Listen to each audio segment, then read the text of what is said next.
Now today let us start now with damped harmonic motion. Now when we talk of damped harmonic motion, it's important to know that when a motion becomes damped. Now as all of you know that a regular undamped simple harmonic motion occurs when we do not consider any frictional resistance of the air, when we do not consider any such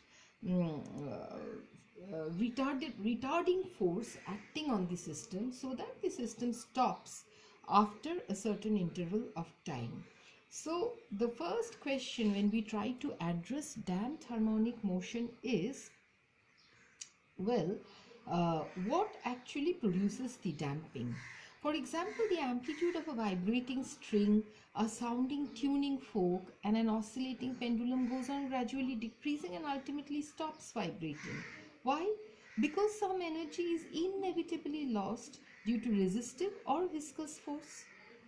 Okay, so for example, in the case of a simple pendulum, energy is lost due to friction at the support of due to the resistance of the air. Now the resistance offered by a damping force is your damping.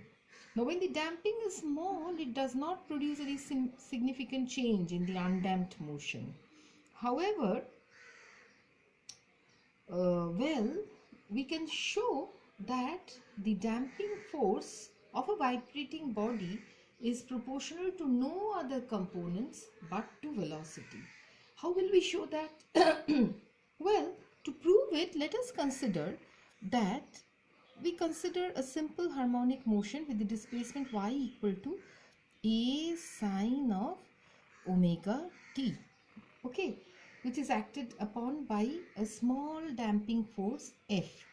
Suppose this is acted upon, say F, we consider F as a small damping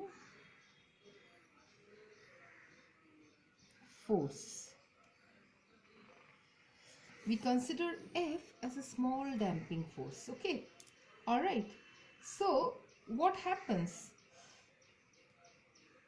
F, this damping force, we are trying to prove that it is a function of velocity.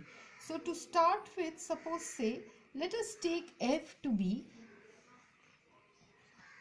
let F be a function of say displacement. First and foremost, let us consider F to be proportional to a constant factor. So let it be equal to A. Let it be proportional to, say, displacement. Let it be equal to by. I am writing plus by because I am adding all the possibilities of the proportionality of the damping force. Let it be proportional to a constant factor. Let it be proportional to displacement. Let it be proportional to velocity.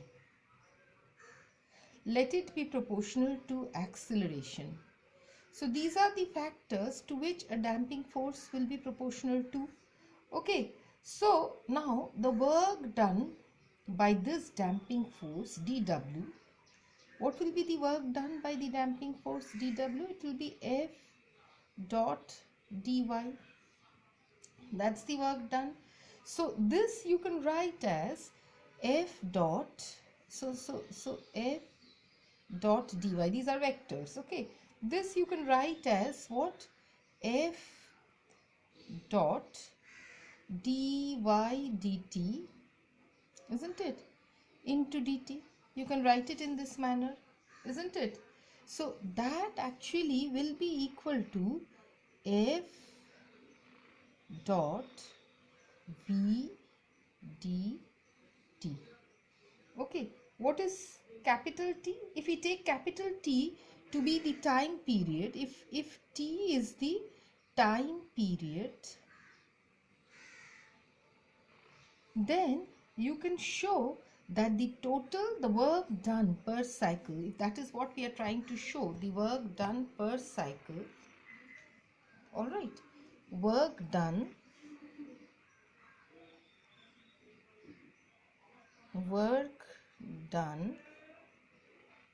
per cycle. Work done per cycle W is equal to 0 to T dW. Okay, all right. So this is equal to, well, 0 to T. Okay, what do we get? Well,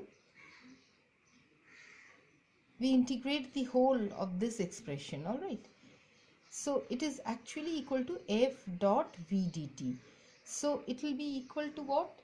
A plus, the whole thing let us write down, A plus by plus, so these are all vectors actually, y is a vector, okay, d2y dt square, they are all vectors. So a plus by plus c dy dt plus d d2y dt square dy, now dt into dt. That's what we did over here. See, dy dt into dt. Okay, so this is what we do over here. Now, because y is equal to, because we have already shown that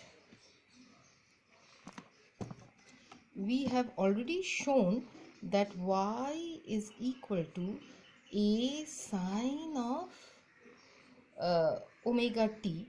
So what will dy dt be equal to?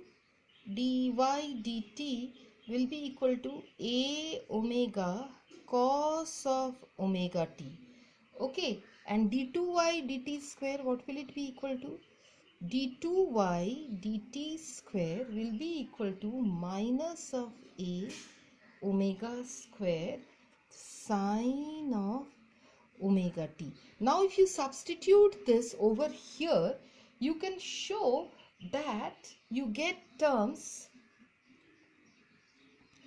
which will actually provide integration over cos omega t or integration over sine omega t, which will be over a complete period from 0 to t equal to 0.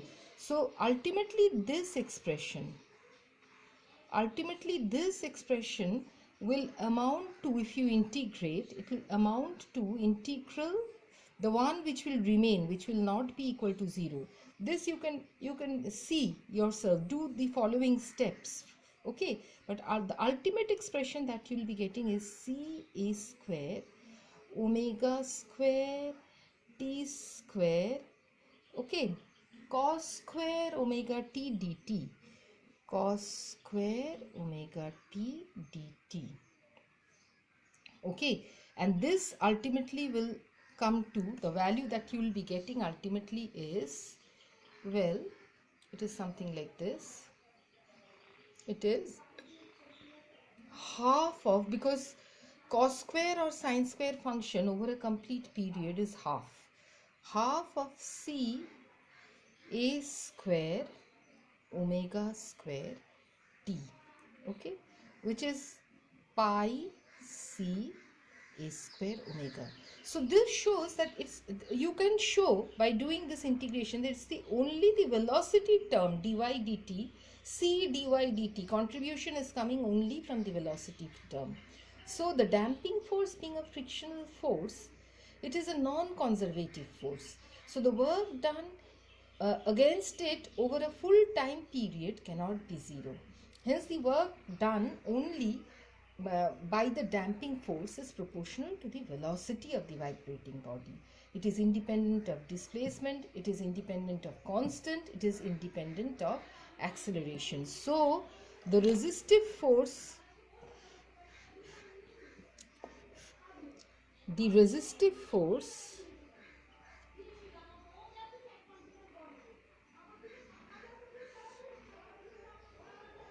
which is the damping force,